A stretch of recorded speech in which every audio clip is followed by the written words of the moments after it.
In this video, we're going to be taking a look at the Star Wars Vintage Collection AT-ST Raider from The Mandalorian. Hey there Star Wars collectors, welcome to another Bosk's Bounty video, and in this video, as I mentioned in the intro, we are going to be taking a look at the AT-ST Raider from the new Mandalorian show.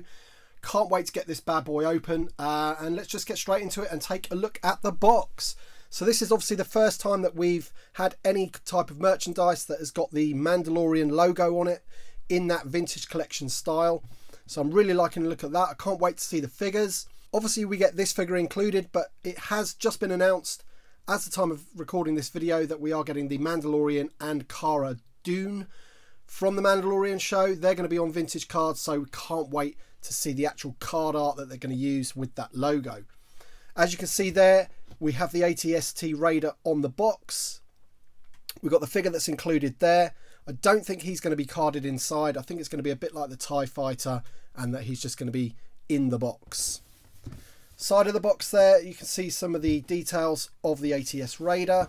Back of the box is exactly the same. We've got the Disney and Hasbro logo at the bottom, just there.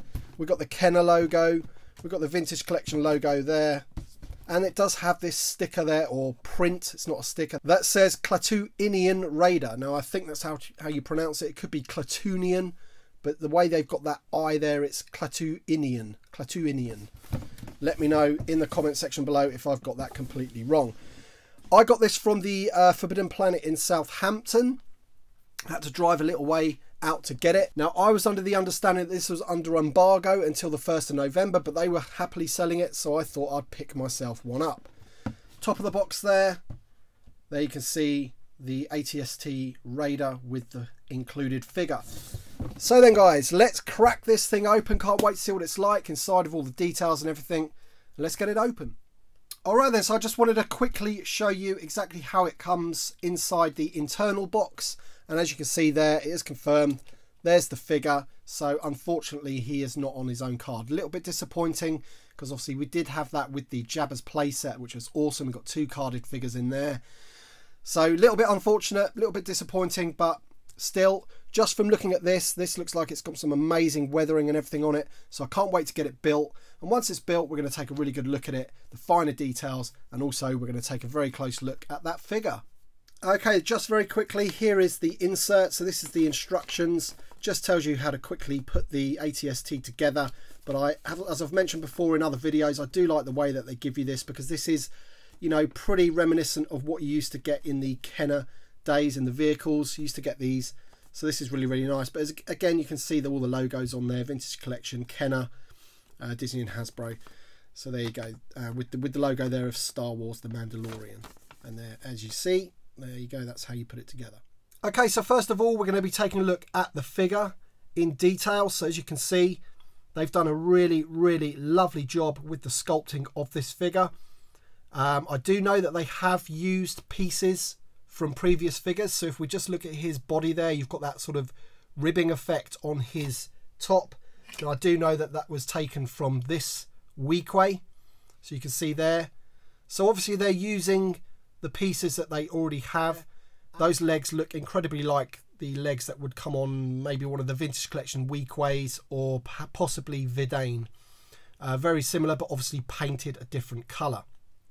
The figure comes with this lovely headdress effect that he has here. So he's got this like gunmetal grey helmet with all these sort of material bits, or what look like material bits, coming down. But they are really, really nicely sculpted and really, really nicely painted as well.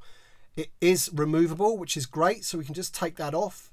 And as you can see, that is the same species as the Kithaba figure, I do believe, and the Barada. So Klatooinian, I think is how you pronounce it. Again, let me know in the comment section below. And if you're liking the look of this figure, please just drop a like down on the video. It really does help the video. As you can see, he does have all these strappings sculpted in to his body there, with a nice little pistol in a holster there, which that doesn't actually get removed. That's just part of his deco. And he's got all these strappings which carry on around the side. We've got some nice pouches there with some paint apps there. These here are like a rubbery plastic. They sort of hang down. They're basically supposed to look like material, but obviously they are made out of like a soft vinyl plastic, and they're weathered really, really nicely. So I think they look pretty decent. He's got these awesome shoulder pads, which are painted in the same colour as the helmet. He's sort of like a dark olive green in colour. I don't know if you're getting that picked up. There you go. You might be able to see the figure a little bit better there in the light. Loads and loads of detail. In terms of articulation, obviously he is a figure from the vintage collection, so he's got plenty of articulation. His head is on a ball joint. He has ball hinge shoulders, ball hinge elbows. He's got swivel wrists. Unfortunately, doesn't seem to have any torso movement or waist movement whatsoever. Now, I think that is because of all this heavy sculpting that they've gone round this figure round here. Loads of strappings and everything going round. So that actually makes him have no movement at the waist whatsoever. He does have swivel legs, but he does have ball hinged knees and, of course, the hinge at the ankle as usual. So plenty of articulation. He does come with like a palace style blaster there. Awesome. So all in all, apart from the waist articulation there, you've got an amazing looking figure. He looks absolutely incredible. Look at that. Great looking figure. I cannot wait to see what these guys do in the film.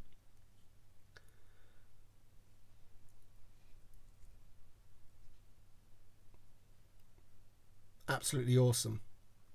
All right then, so now we've had a look at the figure, let's take a look at the vehicle. Now, before I put the legs on, I think it's going to be a lot easier for me to go through the head part of the vehicle in the camera shot like this. So forgive me that I haven't put the whole thing together, but I just wanted to show you some of the paintwork and weathering that is on this vehicle. I think it looks really, really great. Now, I am aware that this is a sort of repaint of the Black Series 3.75 inch ATST that they brought out. And I also am aware that a few people had a few complaints about that one, that it had trouble standing up. So I'm gonna show you in a minute if this one doesn't have those issues, but I just want to show you some of the details this thing does have. So obviously, as you can see, the paintwork is phenomenal. They've got some lovely weathering going on and the paint marks. And I think obviously we're yet to see what happens in The Mandalorian because nobody's actually seen it yet. But it looks to me like, obviously, because it's set after Return of the Jedi, that sort of like the last standing of the Empire and its vehicles and machineries are probably sort of hijacked and taken over by maybe some outlaws or whoever is basically trying to run things these days. So they're sort of picking up these old vehicles from the Empire days and basically customizing them and making them, you know, making them their own. So there you go, that is the head part. Now I wanted to show you, this is the reason I didn't want to put the legs on yet, because obviously the top of the vehicle there, as you can see, loads and loads of weathering going on, really loads of dirt and grime.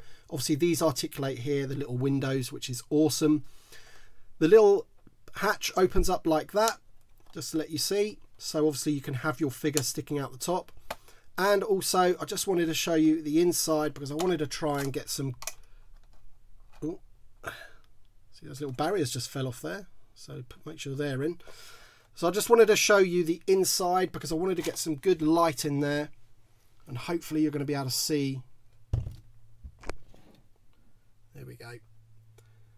So you've got the two chairs there, loads and loads of detail, loads and loads of weathering, even on the inside of the vehicle. So no expense spared there, plenty of weathering, plenty of paintwork going on.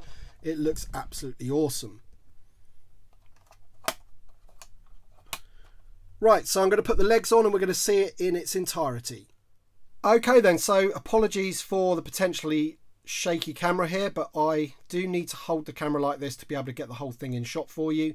So as you can see, it's looking pretty awesome. Now I'm going to admit that it did take me a little while to get the thing to balance. So the legs, you know, there's plenty of joints on the legs. You've got a joint here, here, here, and here. And obviously when there's two of them and the head being so big, it is quite sort of top heavy. And you do have to get it into exactly this position basically for it to stand. I think any other position and it's not going to stand up. But, you know, for me, this is going to be a display piece. And from just by looking at this, I absolutely love it. As you can see, Bosk is chilling in the top there. Now I'm just going to zoom into some of the details on it. So here's the its right leg. So you can see the nice paintwork that they've done on that particular leg there with the stripes and everything. So that looks really, really nice. And I'll turn it around in a minute to see the other leg. But as you can see there, you can just see a skull and crossbone on that leg there, which is really, really nice. And on this particular one, you have sort of like kill marks. So obviously that's how many people they've killed, I would imagine. But look at that at the front view. It looks absolutely awesome. It's just trying to give you as much detail and angles as possible.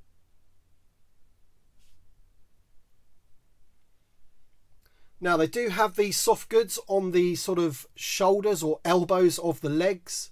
I know that sounds a bit weird, but these are kind of like elbows if you ask me. And they're strapped on. And they have some nice camouflaged sort of details painted onto them as well, so which are pretty nice. Not really sure why they kind of need those on. It's almost like a sort of plaster, or as you guys in America would say, a band-aid. Not really sure why a vehicle of this sort of power would need a band-aid on its leg, but maybe it's more to do with camouflage than anything else, or just the way these guys sort of want to display their vehicles. So here it is looking at it from the other side, and as we can see, as I mentioned, this leg does have those kill marks on it, and it also does have this net.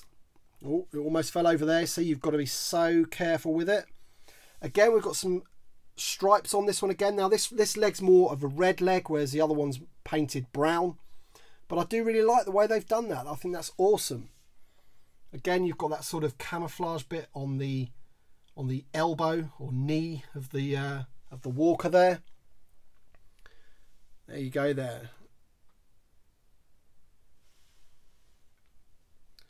So as I mentioned, this vehicle does have its issues with standing up. It is top heavy. You do have to be a bit careful with it, but as I mentioned, it does look really, really nice, and I love it. And I think, you know, if you can get it to stand still and you're not going to touch it just like that, then it will stand there and it will look absolutely awesome. Just going to bring this figure into shot again. So obviously, as you probably know from watching the beginning of this review, you get this figure included. He is awesome. And there it is, the AT-ST Raider from The Mandalorian.